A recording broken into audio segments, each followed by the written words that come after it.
Dude, oh my God, what an experience, bro. You got people like grabbing my face, holding on to like my towel and just pulling Ripping me back, you, bro. yeah. And I'm just there like, dude, if you pull anything more, like I'm gonna be fully exposed. Yeah, bro. They say Mecca is the holiest land, but the dirtiest people. Sah. Wallahi, I believe that. And it makes sense why that rock turned black real fast. He had his baby daughter, like literally infant, and he had her pressed against the Kaaba. And you literally see this girl. She's just pressed against the Kaaba. And her dad is just like, oh. Why weren't you a boy?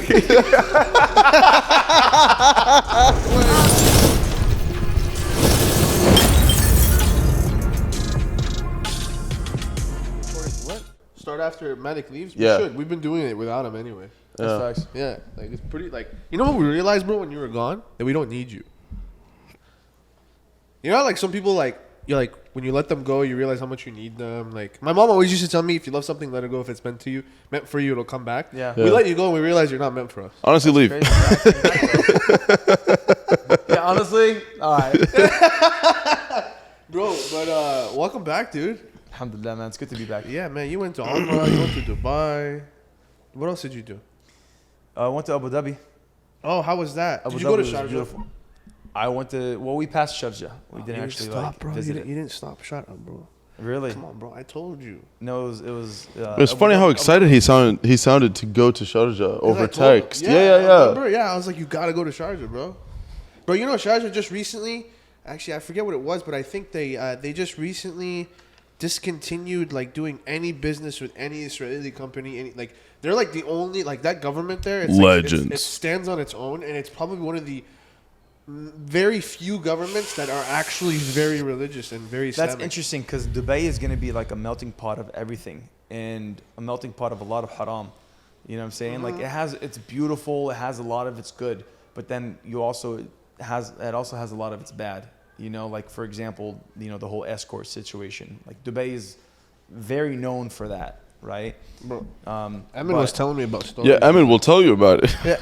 Shout out like Sharjah though. That's very like impressive that they have a city that really steps up and like really doesn't like bend their Islam for anything. Not at all. Like it's like haram to walk around like provocatively, like with your like cleavage. Well, you know, same with Dubai. Like for example, if you're like at the pool and like a girl, for example, that's non-Muslim, she walks out with, you know, her apparel, and she's not covered properly. The security guard will tell her put on some more clothes or cover up Before she leaves the pool area. Correct. Yeah, She's not allowed weird to though leave. because there's like areas that they allow like the worst crap in the world to happen.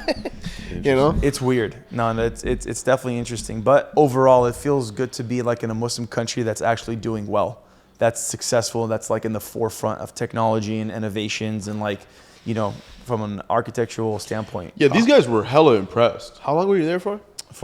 It was 1 week in Dubai and then 1 week for Umrah in Saudi. Oh, okay, so solid amount of time in both. It was good enough.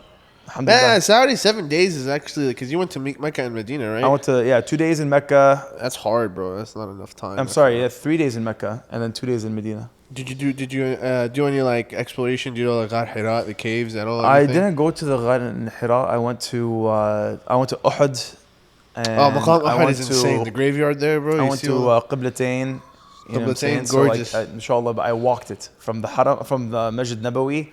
I walked to Qiblatain. Qiblatain, that's a drive. That's a far walk, bro. I How long walked did it it. take you? And then after that, I walked to Uhud. Qiblatain that's like a couple hour walk easy. Wow, it was like almost 3 hours. Inshallah, this guy- 3 miles. He relived the Sunnah experience, bro. Yeah, no, That's Masjid gangster. al-Qiblatain is insane. It's a pretty. It was a interesting beautiful story. walk. You know the story of Masjid al-Qiblatain, right? Yeah. Yeah. For those of you that don't know, it's basically a mosque in Saudi Arabia where it was they used to pray to Palestine, so we used to pray to Masjid al-Aqsa, right? And then when the hikmah came down, the law came down to like change. They were in the middle of the prayer, so somebody came and was like, "Hey guys, change your the way you're praying to Mecca," and so it got named Qiblatain In the middle of prayer, they in just the middle of prayer. turned around. No, I'm being serious. Like, yeah. It's a pretty cool story. But I think the most, if you ever go again, because the first time it's always like, because it's your first time there, right? Yeah. Yeah. So the first time it's always like you're so caught up with so many things and you don't even know what the heck to do. There's a lot of firsts. There's a lot of firsts. Yeah. And there's a lot of history there, especially as a Muslim. You're like, oh my God, like the people that walked through here, you know. But I really think like the most like astonishing thing for me was obviously the grave of the Prophet. That's like an unbelievable. Oh my God. Yeah. It's so interesting to me where like there are 3 gates, right? Yep. There's 2 for Umar and Abu Bakr radhiyallahu anhum. Like just one gate has both the graves. The middle is going to be for the Prophet sallallahu alaihi wasallam. And then you know what the right one is? The last one? It's for his wife, right? No. Who is it? The last one is going to be for the grave of Sayyidina Isa, of Jesus. Oh, they had him. They have him buried there. No. When You're talking about when he comes back. Oh, later on, when so he they already comes have it back set up for the war. Oh, that's interesting. I'm so confused. Why are you so lost right now? No, I forgot. I'm like, it's been like 7 years since I went, dude. Yeah, it was when I figured that out, I was like, oh my God, because I saw 3. I was like, okay, well, there's Umar, and then maybe there's the Prophet, and there's Abu Bakr. Yeah. So I remember asking the guard, I was like, whose grave is that for? They're like, it's empty. I'm like, are you being sarcastic with me? You know what I'm saying? Like, did I hear that right? But then upon like research and asking more people, then yeah, it's empty. Yeah. Interesting. I think the trippiest part, I know this is like more of an intrusive thought, but not that you'll ever be able to do this and you should never do it. But the thought that like if you dig up the graves, you'll see the body for what it is, because the Prophet's bodies, they stay. They don't decay. Yeah, they don't. So so if you go like dig up again, don't do this, completely illegal, completely wrong, but let's just say in a hypothetical world, you go dig up the grave of the Prophet ﷺ, you'll see his entire body as he is. All 25 prophets. Huh? I'm sure they've tried. Yeah. Tried, yeah. Dude, I was by the way, I was just reading the history of like in 1979, there's this guy, I forget his name. He came and like took over like Mecca for like 2 weeks. Saudi Arabia, the haram itself. So he walked in. So they used to have like when someone passes away, they would bring coffins and like do tawaf around the Kaaba. Oh right? wow! Yeah. Really? And so he walked in with like 6-7 people, and they had guns. And yeah, I'm not even joking. And they took over like the Kaaba, and like the Saudi government didn't take it seriously for a while until they finally realized like, okay, this guy's a threat. This guy's a threat. And then because you know how like in Saudi Arabia, it's haram for any sorts of like violence to happen, or like in the haram. And so they were trying to avoid that, and then a fatwa came out temporarily just for that purpose, where it's like it's okay to go and like do what you gotta do. Yeah, it's crazy. This is 1979, bro. We're talking about like not even like 40 years ago, you know? Oh my God. Yeah. So it's there's a lot of cool stuff. Like I was reading up about it just a couple of days ago. I'm like, wow, subhanallah, like the rebuilding of the haram has happened multiple times in the past 100 years. You know, this is very recent. I mean, like Mecca is constantly under construction. It is. Like when my parents went last year, they're like, it was all under construction. When I went, it was under construction. Like next time, inshallah, when we go, however long in the future, it's going to be under construction for sure. They're always fixing something. But the second you step out of the haram, it's more just, it's ghetto, man. It's very, very, very hustle and bustle. Oh, it's a desert, dude. No. I'm saying like you're still in Mecca, but the second you step out of the haram, so you're walking next to the hotels and like on the street, it's just very filthy, man. There's rice on the ground. There's just it's not that clean.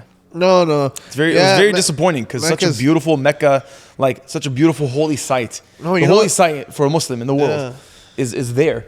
So you'd expect the surrounding area to be nice and clean. Congested, okay, but at least clean. At least like, because I went to Medina first. Medina was really nice. It was chill, but it was also clean. Oh, you went to Medina first. Correct. And then interesting. And then I went to Mecca. So going from super clean and peaceful to hectic and dirty was a shock. Yeah, bro. They say Mecca is the holiest land, but the dirtiest people. Sah. Wallahi, I believe that. It makes sense why that rock turned black real fast. Yeah, bro. Unfortunately, there's so many. I feel like we can make a whole episode. We should do one, like just talking about your trip. I know today we were like coming on to talk about a reaction video, but yeah. So like it's crazy. If you do dig up his grave, you'll see him for what he is. MashaAllah. Yeah. The prophets themselves, their bodies don't decay. Like whatever, like insects, whatever that eat on your skin, they just don't. So how about like all the other prophets, the like Prophet Suleiman or every prophet, or Every single prophet. There hasn't been like someone out in the world that They try, but that's why you see how heavily guarded it is. Well, okay, the Prophet Muhammad sallallahu alaihi wasallam, Yeah. I understand, but let's just say someone like Suleiman, for example, or someone. Do we even know where they're buried? We don't. I don't think so. That's the thing, right? That's And true. then I think we know like where Prophet Musa is buried. But Prophet Musa is like also guarded. Like I don't know exactly where, but I know it's guarded like heavily. He would be out in Egypt, sah? Somewhere in that area. Yeah. Yeah, it was interesting because the only human being that's, I wouldn't say suffered, that got the same calling, treatment, Yes. but for the incorrect reason is Pharaoh. Pharaoh, the Pharaoh. The Pharaoh, yeah. So his body, if you look him up on Google right now, you'll see it. It's kind of trippy. Yeah. By the way, speaking of that, bro, did you see the, I know I'm jumping around subject, but did you see the comparison of Pharaoh's face and Netanyahu's face? No. No. Yeah, you didn't see that? There's a video that came out that literally put like side to side the face of the Pharaoh and the face of Netanyahu, and they're very similar. No way. Yeah, it's crazy. But Netanyahu's Egyptian? yeah, man. Well, welcome back, dude. What? Oh yeah, he's buried in Palestine. Really? Yeah. Wow, mashallah. Yeah, I mean, like those. Obviously, you know, you're talking about holy sites. You know, Yeah. I mean, they're heavily I mean, it's like super illegal. Like you get into a lot. I think they'll like execute you if you try to do it. You know, the biggest shock for me was the amount of like. Go the comments in the bottom. Oh my god, you Arabs are so crazy. Yeah, go ahead. The biggest shock for me was like a lot of like the innovations that other Muslims would be doing over there. Oh, in Saudi, Yeah. 100%. So much haram. It's just, but it's out there. So It's much in your bid'ah. face. You know, like when I went to the where the shuhada, where they died, right, the graveyard, and then right next to it they built like a really nice masjid.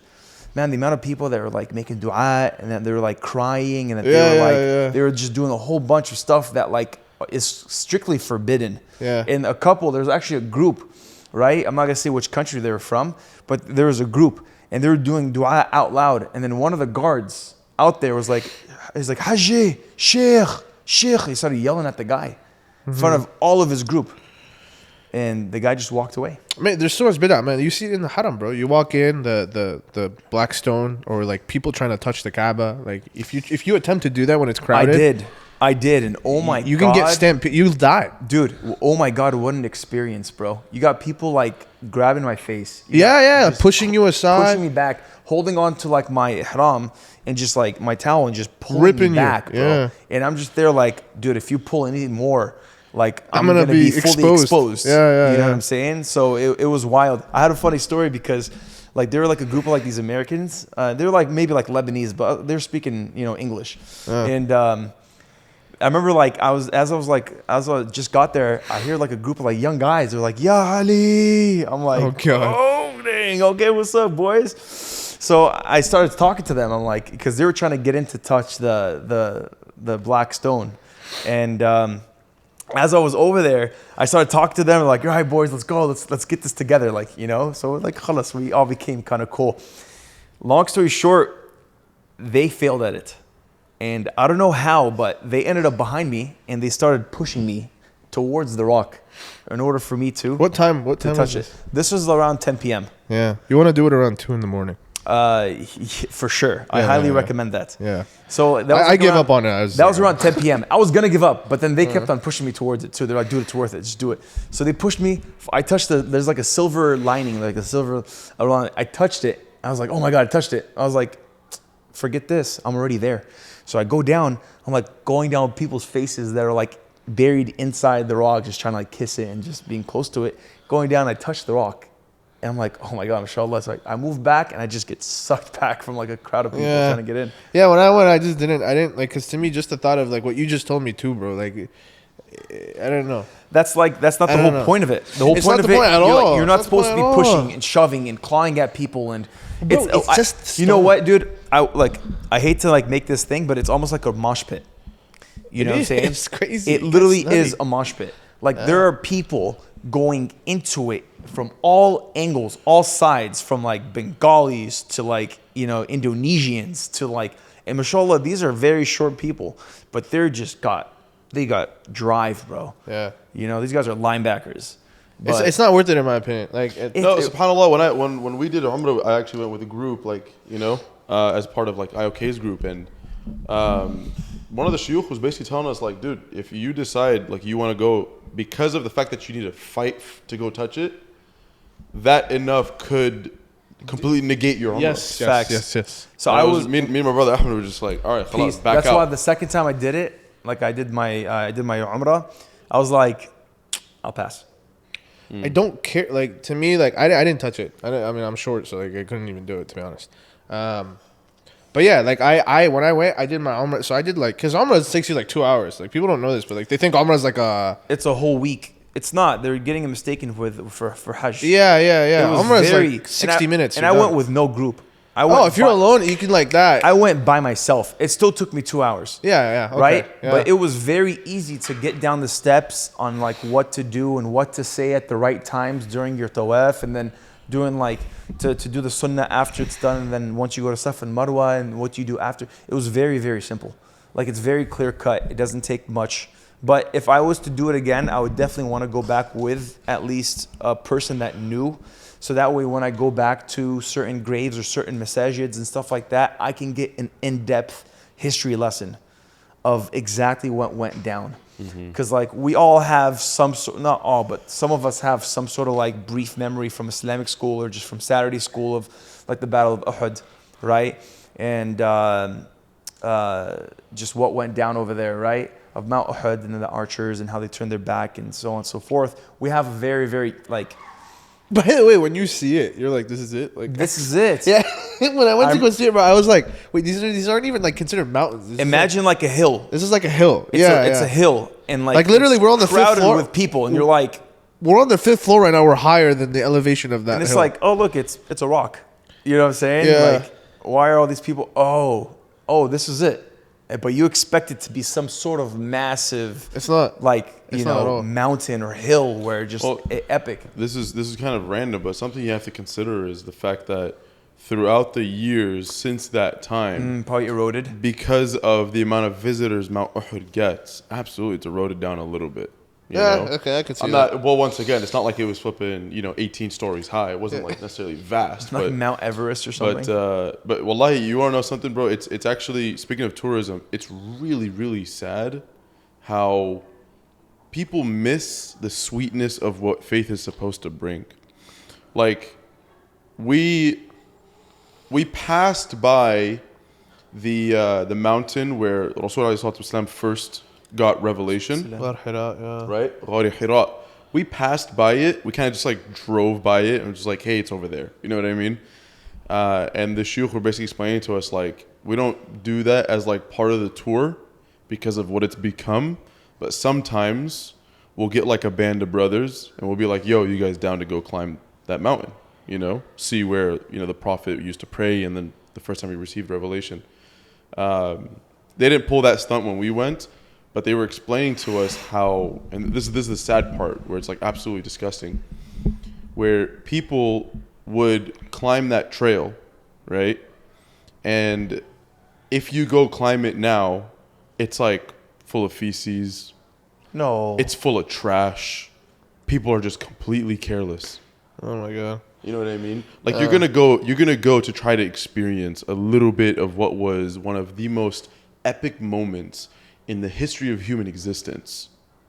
And this is the condition you come with? Well, Ghar Hira is like, if you take this corner, you just put a circle around it, that's it. Yeah. That's the case. And the thing is, it's like someone might say like, okay, well, Ghar Hira was just an incident once, twice. There's nothing necessarily significant about it in Islamic context. You know what I mean? Like, it's not like you're going to have a higher place in Jannah because you visited it. You know what I mean? Like, if you think about it, it's kind of insignificant, right? But just to respect the Rasul ﷺ to the degree that you knew he was once there. Yeah. You know what I mean? And to leave it, to make it become that kind of a condition. Yep. Absolutely sad. Yeah, it's a disgrace. Absolutely sad. 100%. I want to go back. My plan is inshallah. So I did Umrah the second time I did it, because the first time it was like kind of like you, like I'm just sightseeing, etc. Bro, should we do like a Mogul Insider podcast at the Haramain, dude? Well, That'd be kind of lit. Like do like a live stream. But the second time I went, I did Umrah with my mom, my sister, and then one solo. It was like at 2:30 in the morning. And I remember telling myself, okay, then the third time I come, I want to do that and then go to the cave like at 3 a.m. and then just chill till like Fajr. Right? And just sit there, just meditate and just sit there. Right? And there's no reason, like, not because like I want to like, oh my God, or anything like that. It's just to me like the thought of like the night, because that's when it all came down. The Prophet Muhammad Sallallahu Alaihi Wasallam used to like sit at night, you know, he used to like go up there and meditate, and it was his place of meditation, really. That's what he just to get away from people. And I always used to think about that. I'm like, I want to experience that. I just want to like, you know, just for the heck of it, just like. No, there's some epicness to it. You know what I mean? Yeah. Like, dude, when the shuyukh were telling us, like, sometimes they just have like a band of brothers and they just hike it. That sounds like the dopest. It's a 45-minute hike. You know, It's not that hard. I know, but like that's not the point. The point is it's like a manly experience. Yeah. You know what I mean? But definitely, man, like, you know, when you do Umrah or like when you go there, the intentions are key. Because you can easily fall into the trap of bid'ah so easily. Like, and it's like certain things, like, you know, when I went, like, if it was too crowded and too hard, I just wouldn't do it. Like, I wouldn't even do the Umrah. I'd be like, okay, I'll just wait. I'll go to sleep, for example, and just wake up like at midnight or something. The Black Stone, I never touched it. The Kaaba itself, I never touched it. The one thing I do highly suggest people that are watching is you have the Nusuk app, right? But after COVID, they implemented an app. Which is not sponsored, by the way. Right? Well, the Nusuk app is basically you have to Sponsor us. you have to do you have to do that. You have to have like a reservation to see the Rawda and also for Umrah. Really? Umrah is not really too much of a problem because as long as they see you in your state of Ihram, then they'll let you go. They won't catch you. They won't be like, hey, where's your reservation at? The Rawda, if you don't have a reservation, they will not let you in. Rawda's hard, dude. They don't care like at all. Because I think they implemented that even with COVID and stuff like that, is because with a lot of the construction, a lot of like the availability that they've done through like a lot of the construction that they've done, Umrah back then was like a seasonal thing. Now it's a year-round thing. Now it's constantly. So the Rawda would always be really packed. So now in order to just, you know, calm or at least Control it a little bit of that crowd, you have reservations, and it has random slots. So they give first priorities to groups, and then say someone like me, you have to just randomly go on the app every 10 minutes, 20 minutes, and just check to see if there's any availabilities. It's like a sneaker drop, bro. You have bots set up for it to reserve. I wish. I never experienced that. Although I couldn't. Did you have any funny moments, like things that you saw that was? So I guess, are we just dedicating the episode on this topic? Well, I tell you the truth, I'll be honest with you, but the guy low key needs to go. Yeah, soon. So let's just do that. So we might as well, dude. We See might as well. what's We're gonna coming do on. the welcome back episode for sure, Yeah. for sure. Did you have any funny moments that you remember from the entire trip? Can I? Because I'll give you my funny moment. Okay. There was an example while we were doing tawaf. You sit there and you're trying to like focus on, you know, just making dua and like making the most of it, right? And every once in a while, obviously, you want to look at the Kaaba as much as possible, right? While you're there, it's always recommended try to keep your eyes on the Kaaba, you know. So I'm sitting there, I'm just looking at the Kaaba, and I remember I was making my rounds, and you know, you see people just being ridiculous, you know what I mean? Hands on it, crying on it, this and that. They're fighting for it. But I remember vividly this one guy. This guy was huge, bro. He had his baby daughter, like literally infant, right? And he had her pressed against the Kaaba. And I was like, what? And you literally see this girl. She's just pressed against the Kaaba. And her dad is just like, oh. Why weren't you a boy?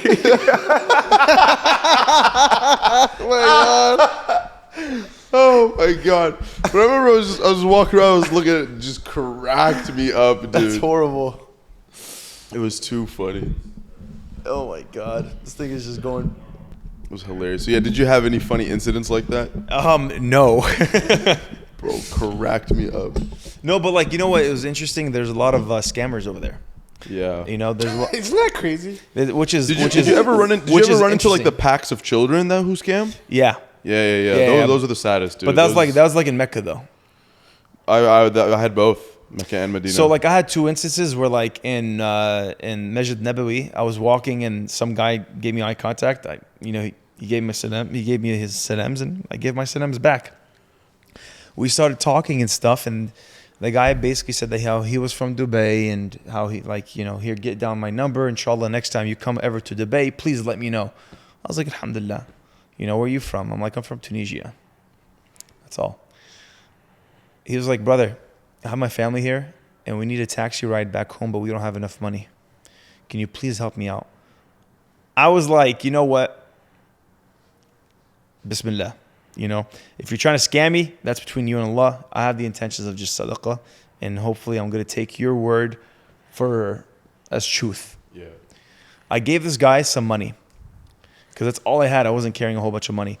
I literally had my fanny pack. I opened it. I pulled out just the one bill that I had, and I gave it to him. And it was a decent amount. The guy looks at it. He's like, "Akhi, I need more." I got a huge part of me got really offended, but then I was like, "That's all I have." Assalamu alaikum, and I walked away. Second one was I was doing tawaf, and I imagine this, like, you're making dua, your hands are up in the sky, you're looking at the Kaaba, and you're in your zone. You know what I'm saying? And the second time I went, and mind this is the second time I did my Umrah, right? It was during Fajr or after Fajr, and it was pouring rain. That's so epic. It was epic. So that just made the whole feeling, the whole energy that much more better and beautiful. You know, it was amazing. And I remember just my hands were up, I'm making dua, and out of nowhere, I'm having my eyes up in the sky. Out of nowhere, I feel someone grab my hand, and then they kiss my hand. Some like old Pakistani guy. And I felt touched. I was like, what a sign of respect. The guy looked at me, he was smiling and stuff, and then alhamdulillah, you know, he's like, pray, like, alhamdulillah, good job, you know what I'm saying? Out of nowhere, brother, I have my family, I have my this, I've been fasting for the past 3 days, I haven't been able to eat any food, and we need money, and this is while I'm in tawaf, and we're in their state of haram and stuff. So I was like, Bismillah. You know what I'm saying? Hopefully this is not a scam. I was just giving them the benefit of the doubt once again. Just here you go. There you go. And the guy just walked away, and I never saw him again. Yeah, but I hate when people do that, when they when they use religion as a way to guilt trip you into, because they know. And do you remember that one time? That was epic. Do you remember that one time? Yes. You know exactly what I'm talking about. I know exactly with Umrah Bluj where Yeah. Bro, it was hilarious. What happened? It was hilarious. Give context, please. It was hilarious. End of story. Oh, okay. Thanks. Thank you so much for watching, guys. We went and got dinner with a couple of homies, right? And this was in Santa Ana. Yeah. This was in Santa Ana. It was a nice Mexican restaurant. It was pretty flipping fire. That's all I remember from that. And then we were just like, yo, we got to go handle Maghrib before we miss Maghrib. Mm-hmm. Right? So we go out into the parking lot. We just set up in an empty parking space, right? And then, boom, we just start praying. Somewhere like right around the middle of Salah, some guy just decides to walk up to the side of our group, that, like, you know, to the side of, like, the direction that we're praying in, not in front of us, but to the side, and just, like, leans against the car, clearly showing that he's waiting for us. Right? And then, you know, I think pretty much all of us sitting there were just like, okay, buddy, like, you know, I know we're praying, but, you know, you best believe you try something funny, like, this is not gonna go the way you thought. You know what I mean? Mm-hmm. And so we're just sitting there, we're calm, he's not doing anything, so we just handle prayer, no problem, right? We finish Salah, and the moment we go, Salamu alaikum, we all look at him, and this guy has the audacity to go, doesn't it say in your faith to give the needy? We're like, when did we offend you? Like, why do you have to come off so aggressive to us? Like, who are you to us? Like, how do we know you, your situation, what's going on? Like, okay, yes, and then basically that was his segue into asking for money. No way. I swear to God. He just initiated the conversation like that? It was so unnecessarily aggressive. That's hilarious. That guy was smart, though, because we gave him money. He made some dough? We're like, dude, you're right. You know what I'm saying? Like, here's just some money, bro. He sold I'll you be guys. honest, though. I'll be honest. Who I don't remember who from the group gave, but the moment he said that, because I didn't even look at the guy. The moment he said that, I was just like, like you can try, buddy. That's not work. That's not flying in my books. That's not flying in my books. Not a day of the year. This was here? This was in Santa Ana. This is in Santa Ana. Some white guy. No way. Was he white? Yeah, he was white. Are you sure? I remember that. He should have been clearly. like, hey, I'll give you money if you convert. Say after me. Or should Just repeat these lines. Huh? Just repeat these lines after me. Just grab this gun. Yeah, that's hilarious, man. But anyway, dude, welcome back, bro. Yeah, man. What an experience. You know, so like one of my friends asked me, was like, so like how is it with the whole, and this is, I landed Monday. I was like, how is it with your whole like post Umrah depression? I was like, post Umrah depression? What do you mean by that? Right? I was like, this is weird. But I wouldn't say it's a depression, but I feel like you're at a spiritual high. And then now that you're back in like the same routine, it's almost like something is missing, right? It's like you reach an all-time high almost, and then now you're on the come down. And now you look around, you're like, just it's not the same. Especially here in Western society. Yeah. You come back to all the haram, you're like, oh. It's crazy too, because it's like there's nothing you can do here that could like even give you a hint of that same level. You know what I mean? Like if you try to read more Quran, if you try to pray more, if you try this, try that, try that, like you won't be able to have that same level of sweetness. It really, really is just a different aura that you're in. That energy that land has, Mecca and Medina, is just phenomenal. Yeah. I swear, because it's like, it would be 2:00 in the morning, and I maybe have like 3 hours of sleep in me, and I'm not yawning. Yeah, you're full of energy. I'm looking forward to staying up even longer until Fajr comes, and after Fajr, I want to pray even longer, so I can just, like, I have like my own routine, and it was very peaceful. Yeah, for sure. What hotels did you stay in? The one right, the Hilton. The Hilton? Yeah. How was the breakfast? It's pretty good. It's pretty good. Yeah, Medina, their breakfast there was way nicer though. Really? Yeah. Wallahi, bro, I for the life of me, I can't remember the hotel name that we stayed in Mecca. Yeah. Bro, I mean, there's only like 4 of if them. you go to this buffet, it's the most phenomenal layout you'll ever experience. Yeah, that was Medina. That was the Really? the hotel in Medina. The hotel we went to in Medina, it was pretty basic. Yeah. Yeah, but in Mecca it was glorious. Apparently it's like a 7-star hotel. I'm like, how do you even rate that? That's what the heck, 7 stars. 7 stars. Well, you have the clock tower, and then you have Hilton, and then I think you have like a chain of Marriott. Like it's something else, but like Marriott owns it. That's it. And the thing is like maybe like a 4th. Maybe I'm missing one, but that's it. That's all it is. It's not. Where did you stay? I stayed at the Amar. Yeah, Right. I think that's is that by the Haram? We have like 3 or 4 of them. Yeah, that's what I'm saying. They're That's different it. kinds. I had like, mine was about 15 minute walk from the Haram.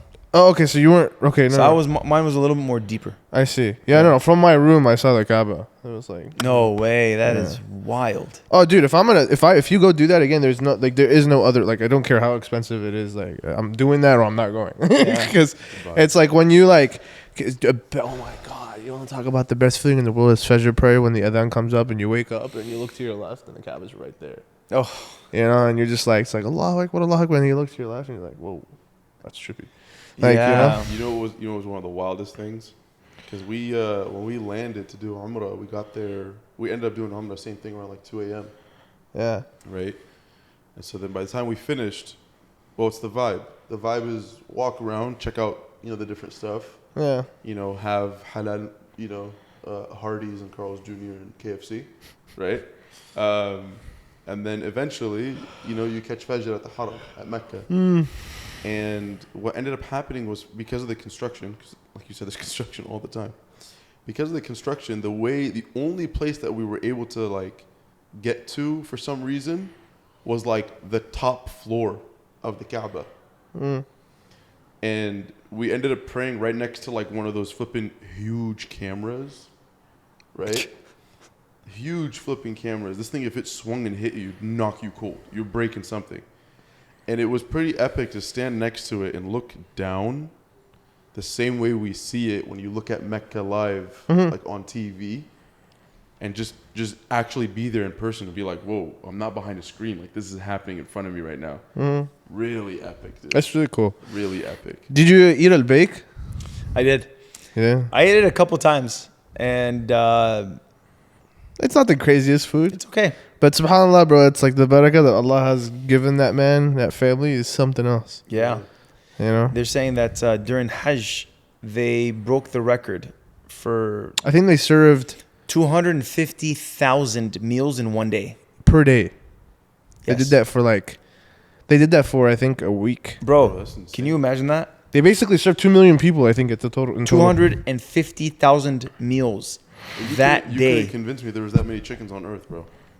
Dude, so it's interesting because they literally tell you. So if you go see the restaurant, it's like a thing where like you want to see Allah's barakah, go check out the chains that they run. Yeah, we Like you're just like I don't even know how. Like I'll be honest. I feel like his experience wasn't all that because he was explaining to me like he didn't really go to like an actual like location, even though there's a bunch. They have pop-up locations. But they have like pop-up locations, like smaller huts almost, right? Yeah. Like hole in the wall. well, that's how they started. No doubt, no doubt. But like when you go to like the actual chain restaurant, yeah, dude, it's flipping, it's popping in there. Bro, the Popping line is all like the out the time. door. But they move fast. Yeah, they do. Yeah. I'll It's a give them good that. system, man. So like their whole story is like their dad started it and then he passed away, and then the two brothers decided to kind of take over and Just build it full out. send it. Yeah, and subhanallah, like, you know, I think it's because they just give like for every meal, they donate. So I think they donate like, how much is the meal? The meal wasn't that expensive. It's probably like 20 dirhams. Yeah, so I think they donate like 5 or 10 of them. Like they donate a decent amount, like almost half their like margins. And I can't tell you, man, like if you want to see evidence of what donating does in your life, just go watch them. Yeah. Because that's been their thing. Like they even like were interviewed like, what's been your biggest success?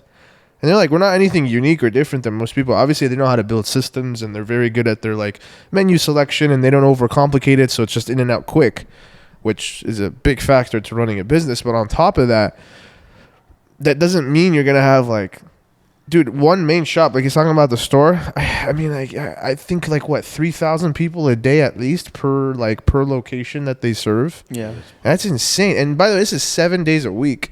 This is non-stop. Non-stop, Not yeah. like Chick-fil-A. They don't close on Sundays. But anyway, man, any final remarks you want to tell everybody to check out if they ever go to Saudi or Medina? Or? Yeah, I mean, if you do it, once again, download the app. Book your reservation for the Rawda at least in advance. You'll thank me later, I swear. Did you get to pray in the Rawda? No. Yeah, I didn't. Yeah. And I tried. I told them, hey, look, I'm leaving. I came from California. Like I told them everything don't I care, could. bro. They really couldn't. The only thing was like, send me Bismillah, say Bismillah, and keep on refreshing the app. I'm like, all right, buddy, yalla. That's all they said, bro. I was like, Yeah. Well, I hey, get it. man, welcome back to the Americas. it feels the okay. filthy It world feels of okay America. to be back. Yeah, I could tell by your energy. I don't blame you, bro. When I came back like twice, like I was just like, ugh. Like you're like, yeah. But you got to do what you got to do. It's facts. And hopefully next episode we'll do the reaction video that we were gonna do. Yeah, We hopefully. got a pretty solid episode. That's what we were supposed to do. We're supposed to hop on, do a reaction video to a reaction video to a reaction video. But now you reacted to my. But then I reacted to your trip. All right, buddy. Well, hey, appreciate you again, and we'll see you guys in the next episode. Peace. Peace.